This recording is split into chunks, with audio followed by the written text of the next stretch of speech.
V D Satheesan സർക്കാരിൽ രമേശ് ചെന്നിത്തല വഹിക്കുന്ന ഈ ആഭ്യന്തര മന്ത്രാലയം, ഈ കഴിഞ്ഞ ദിവസങ്ങളിൽ ആഭ്യന്തര മന്ത്രാലയത്തെക്കുറിച്ച് നമ്മൾ കേട്ട ഏറ്റവും വലിയ പരാതി എന്ന് പറയുന്നത്, അതായത് ഇ ഡി ഉദ്യോഗസ്ഥന്മാരെ ഈ ജനക്കൂട്ടമല്ല അക്രമിക്കൂട്ടം സി പി എമ്മിന്റെ അക്രമിക്കൂട്ടം ആക്രമിച്ചപ്പോൾ, അത് കഴിഞ്ഞിട്ട് അക്രമികൾ ഈ പാളയത്തെ അവരുടെ ഈ ലോക്കൽ കമ്മിറ്റി ഓഫീസിലേക്ക് കയറി അവിടെ ഒളിച്ചപ്പോൾ, അവർക്ക് സംരക്ഷണം നൽകിയപ്പോൾ എന്തുകൊണ്ട് പോലീസുകാർ അതിനുള്ളിലേക്ക്, പാർട്ടി ഓഫീസിനുള്ളിലേക്ക് കയറി അവരെ മുഴുവനും എന്തുകൊണ്ട് കസ്റ്റഡിയിൽ എടുത്തില്ല?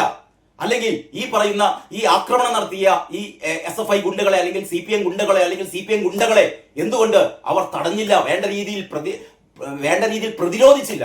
പോലീസിന് പല രീതിയിൽ പ്രതിരോധിക്കാമല്ലോ. പോലീസിന് ലാത്തി ചാർജ് ചെയ്യാം, കണ്ണീർവാതക ഷെല്ലുകൾ പ്രയോഗിക്കാം, ഈ വെള്ളം ചീറ്റി ഓടിപ്പിക്കാം. അതൊക്കെ കഴിഞ്ഞിട്ട് ഇവർക്ക് വെടിവെക്കാം അല്ലെ? യഥാർത്ഥത്തിൽ ഈ CPMലെ നേതാക്കന്മാർ ആഗ്രഹിച്ചത് എന്താണ്? വെടിവെപ്പുണ്ടാകണമെന്നായിരുന്നു ഇവരുടെ ആഗ്രഹം. അത് നമുക്കറിയാം. അതായത് വി ഡി സതീശൻ സർക്കാർ അധികാരമേറ്റതിനു ശേഷം SFI കുട്ടികളെ ആദ്യം തന്നെ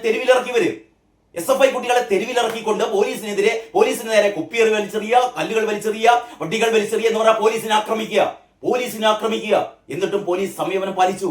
കാരണം ഈ പറയുന്ന നേതാക്കന്മാർ ആഗ്രഹിച്ചത് അവിടെ ഒരു വെടിവെപ്പ് ഉണ്ടാകണം, അല്ലെങ്കിൽ ക്രൂരമായ ലാത്തിച്ചാർജ് ഉണ്ടാകണം, അവിടെ ഒരു രക്തസാക്ഷി തന്നെയെങ്കിലും ഉണ്ടാവണം. എങ്കിൽ എന്ത് സുഖമായിരുന്നു അല്ലേ? കാരണം വി ഡി സതീശൻ സർക്കാർ ഞങ്ങളുടെ സഖാക്കളെ കൊല്ലുന്നു, ഞങ്ങളുടെ സഖാക്കളെ വേട്ടയാടുന്നു, അവരെ അടിച്ചു കൊല്ലുന്നു, വെടിവെച്ച് കൊല്ലുന്നു എന്നൊക്കെ പറഞ്ഞിട്ട് കാലാകാലം മുഴുവൻ വി ഡി സതീശൻ സർക്കാരിനെതിരെ ഇവർക്ക് പ്രക്ഷോഭങ്ങൾ നടത്താമായിരുന്നു, ഇവർക്ക് പണപ്പിരിവ് നടത്താമായിരുന്നു, അത് കട്ടുപിടിക്കാമായിരുന്നു. ധീരജിന്റെ രക്തസാക്ഷി പണ്ട് കട്ടുപിടിച്ച പോലെ കട്ടുപിടിക്കാമായിരുന്നു. ഇതൊക്കെ അവർക്ക് ചെയ്യാമായിരുന്നു. അത് കഴിഞ്ഞിട്ടാണ് ഈ പറയുന്ന ഇ ഡിക്കെതിരായ ആക്രമണം ഉണ്ടാകുന്നത്, ഇ ഡി ഉദ്യോഗസ്ഥന്മാർക്കെതിരായ ആക്രമണം ഉണ്ടാകുന്നത്. അപ്പോൾ എനിക്ക് തോന്നുന്നത്, അല്ലെ എന്റെ അഭിപ്രായം, പോലീസുകാർ വളരെ തന്ത്രപരമായ നിലപാടാണ് സ്വീകരിച്ചത്.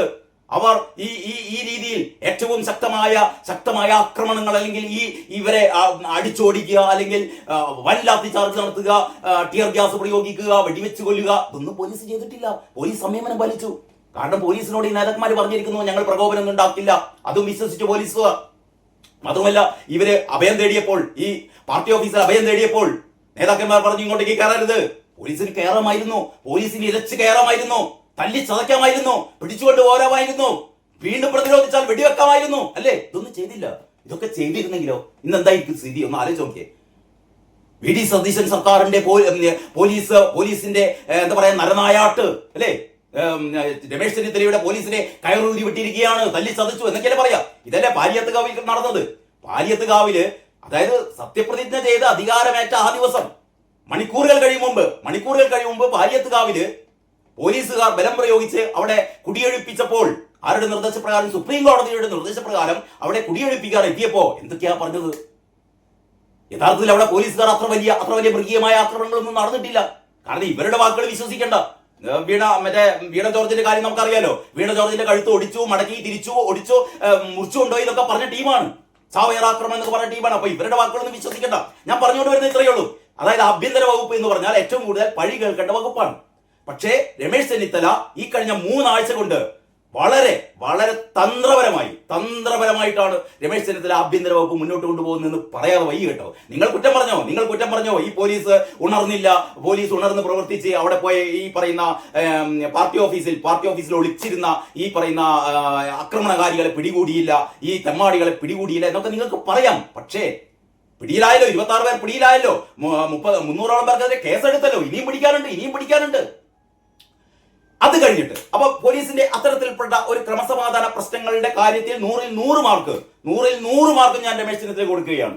അത് കഴിഞ്ഞിട്ടാണ് മയക്കുമരുന്ന് വ്യാപനത്തിനെതിരായ നടപടികൾ എന്ന് പറയുന്നത്. അതാണ് കേരളകൗമുദി.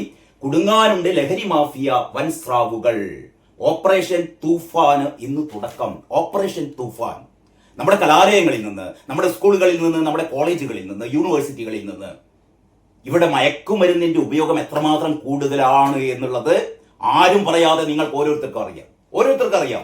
നിങ്ങളുടെയൊക്കെ ചുറ്റുപാടുകളിൽ നിങ്ങളുടെ മക്കൾ, നിങ്ങളുടെ കൊച്ചുമക്കൾ അല്ലെ, ഈ മയക്കുമരുന്നിന്റെ പിടിയിൽപ്പെട്ട് എത്ര പേരാണ് അവരുടെ ജീവിതം നശിച്ചു പോകുന്നത് നിങ്ങൾ ഓർത്തിട്ടുണ്ടോ? കഴിഞ്ഞ 10 വർഷം പിണറായി വിജയൻ സർക്കാർ എന്താ ചെയ്തത്? ഇപ്പൊ ഇവര് പറയുന്നത് എന്താ അറിയോ? ഇപ്പം പറയുന്നത് രമേശ് ചെന്നിത്തല കൊണ്ടുവന്ന ഈ ഓപ്പറേഷൻ തൂഫാൻ, ഇതൊരു പേര് മാത്രമേ ഉള്ളൂ, ഇതൊക്കെ ഞങ്ങളെ പരിപാടിയാണെന്ന് പറയുന്നത്. ഇത് മറ്റേ എട്ടുകാലി മാമൂഞ്ഞിന്റെ പരിപാടിയാണ്. ലോകത്ത് എവിടെ ആർക്ക് ഗർഭമുണ്ടായാലും അത് ഞമ്മളാ എന്ന് പറയുന്ന എട്ടുകാലി മാമൂഞ്ഞിന്റെ സ്വഭാവമുള്ള ആൾക്കാർ പറയും ഇതൊക്കെ ഞങ്ങളെ പരിപാടിയാണ് എന്ന് പറഞ്ഞാൽ ഞങ്ങളല്ലാതെ മറ്റാരുണ്ട്, അങ്ങനെയാണല്ലോ പറയുന്നത്. ഞങ്ങളല്ലാതെ മറ്റാരുണ്ട്. അതുപോട്ടെ, അത് ജനങ്ങൾ എന്നെ മാറി നിൽക്കടോ എന്ന് പറഞ്ഞുകൊണ്ട് പടക്ക് പുറത്ത് എന്നൊക്കെ പറഞ്ഞുകൊണ്ട് ജനങ്ങൾ എന്നെ മാറ്റി നിർത്തിയതാണ്. അപ്പൊ ഏതായാലും ഓപ്പറേഷൻ തൂഫാൻ എന്ന് പറയുന്ന ഏറ്റവും അടിയന്തരമായി കേരളത്തിൽ ചെയ്യേണ്ട കാര്യം അതാണ്. അതിൽ നിന്ന് തുടക്കമായിട്ടിരിക്കുന്നു എന്നുള്ളതാണ് ഏറ്റവും പ്രധാനപ്പെട്ട കാര്യം. അതാണ് എം.എച്ച്. വിഷ്ണുവിന്റെ ഈ സ്റ്റോറി കേട്ടോ. അതിൽ പറയുന്നത് എന്താണെന്നറിയോ? അന്യ സംസ്ഥാനങ്ങളിലെ ലാബുകളിൽ നിർമ്മിച്ച് കേരളത്തിലേക്ക് രാസലഹരി ഒഴുക്കുന്ന മാഫിയകളെ നയിക്കുന്നത് വൻ സ്രാവുകൾ. ഇതെല്ലാവർക്കും അറിയാവുന്ന കാര്യമാണ്. അതായത് ഇക്കഴിഞ്ഞ കാലത്തൊക്കെ ഈ മയക്കുമരുന്ന് പിടികൂടുമ്പോൾ, കഞ്ചാവ് മുതൽ ഇങ്ങേപ്പുറത്തേക്കുള്ള രാസലഹരി വരെ പിടികൂടുമ്പോൾ നമ്മളെന്താ കാണുന്നത്? ഇത് കടത്തിക്കൊണ്ടുവരുന്ന ആൾക്കാരെയാണ് പിടിക്കുന്നത്. കടത്തിക്കൊണ്ടുവരുന്ന ജീവിക്കാൻ മറ്റു മാർഗങ്ങളില്ലാതെ തുച്ഛമായ പൈസക്ക് ഈ രാസലഹരികൾ അന്യ സംസ്ഥാനങ്ങളിൽ നിന്ന് കടത്തിക്കൊണ്ടുവരുന്നവരെയാണ് നമ്മൾ സാധാരണ പിടിക്കുന്നത്. അങ്ങനെയാണ് നമ്മൾ വാർത്തകളിൽ കാണുന്നത്. അതിലൊരു പക്ഷേ ഇരകളും ഉണ്ടായേക്കാം, മയക്കുമരുന്നിന് അടിമകളായവരും ഈ കൂട്ടത്തിലുണ്ടായേക്കാം. ഇവരൊക്കെയാണ് പിടിക്കുന്നത്. യഥാർത്ഥത്തിൽ പിടിക്കേണ്ടത് ആരാണ് ഇത് ഉൽപ്പാദിപ്പിക്കുന്നത്, അതല്ലേ ചെയ്യേണ്ടത്. ആരാണ് ഇത് ഉൽപ്പാദിപ്പിക്കുന്നത്, എവിടെ വെച്ചിട്ടാണ് ഈ രാസലഹരി തയ്യാറാക്കുന്നത്, ആരാണ് അതിന്റെ പിന്നിലുള്ളത്, അതല്ലേ യഥാർത്ഥത്തിൽ പിടിക്കേണ്ടത്. കഴിഞ്ഞ 10 വർഷം അങ്ങനെ എന്തെങ്കിലും തരത്തിലുള്ള ഒരു മയക്കുമരുന്ന് വേട്ട ഇവിടെ നടന്നിട്ടുണ്ട്? നിങ്ങളൊന്ന് ആലോചിച്ച് നോക്കുക. ആകെ പിടിക്കുന്ന എന്താണ്? ഒരു യുവാക്കളെ പിടിച്ചു, യുവതികളെ പിടിച്ചു, ഇവരുടെ കയ്യിൽ നിന്ന് ഈ 50 ഗ്രാം മറ്റേ MDMA പിടിച്ചു, അല്ലെങ്കിൽ ഇത്ര കിലോ കഞ്ചാവ് പിടിച്ചു. ഇതെല്ലാം നമ്മൾ കേൾക്കുന്നത്. യഥാർത്ഥത്തിൽ വലിയ കഞ്ചാവ് തോട്ടം റെയ്ഡ് നടത്തിയിട്ട് കഞ്ചാവ് ഫാക്ടറികൾ പിടിച്ചെടുത്തുകൊണ്ട് ആരാണ് അത് നടത്തുന്നത്, ആരാണ് ഇതിന്റെ പിന്നിൽ, അല്ലെങ്കിൽ രാസലഹരി ഉണ്ടാക്കുന്ന ഇത്തരത്തിൽപ്പെട്ട സ്ഥാപനങ്ങൾ അത് റെയ്ഡ് ചെയ്ത് അതല്ലേ ചെയ്യേണ്ടത്.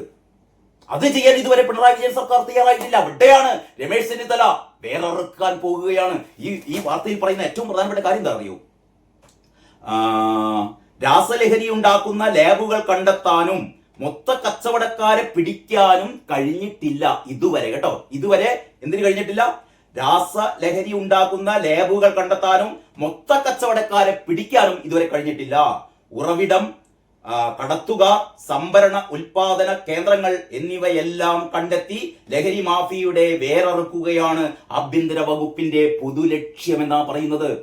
രമേശ് ചെന്നിത്തലയുടെ ഈ ലക്ഷ്യം ഏറ്റവും വിജയകരമാവട്ടെ എന്ന് ആശംസിക്കുകയാണ്.